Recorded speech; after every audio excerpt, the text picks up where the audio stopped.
Hello everyone, তোমরা কেমন আছো? আশা করি সবাই ভালো আছেন। চলো তোমাদের কাজ ঘুরে নিয়ে আসি। আমাদের পুকুরে মাছ ধরেছে কত বড় বড়, সেটা দেখাবো তোমাদেরকে। মাছ তো নয়, বড় বড় শুধু মাছ, রুই কাতলা মাছ। কাকে যে ভালো বলি কাকে যে খারাপ বলি ভেবেই পাচ্ছি না কোনোটাকে। আর আছে সিলভার কাপ মাছ, তবে সিলভার কাপ মাছটা রুই কাতলার কাছে অনেকটাই নিচ মানের। তবে সেটা বড় কথা নয়, বাড়ির পুকুরের মাছ মানেই ভালো হবে, এটা তো সবাই জানে। মাছগুলো এক একটা করে হাতে করে ধরা হচ্ছে আর আপনাদেরকে দেখানো হচ্ছে। দেখো ঠোঁটগুলো কত সুন্দর লাগছে। হাঁড়িটা তো প্রায় ভরেই এসছে মাছেতে।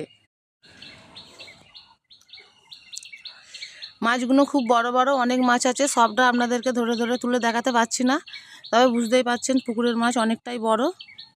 মাছগুলোর টেস্ট হবে ভীষণ সুন্দর, কারণ এটা বাড়ির পুকুরের মাছ। এটা একদম কোনো বাজার থেকে কেনা মাছ নয়। তবে ঘরের পুকুরের মাছ ছোট হলেও সেটা ভালো খেতে হয়, আর এখানে তো এত বড় বড় মাছ ভালো যাবে। টাটা।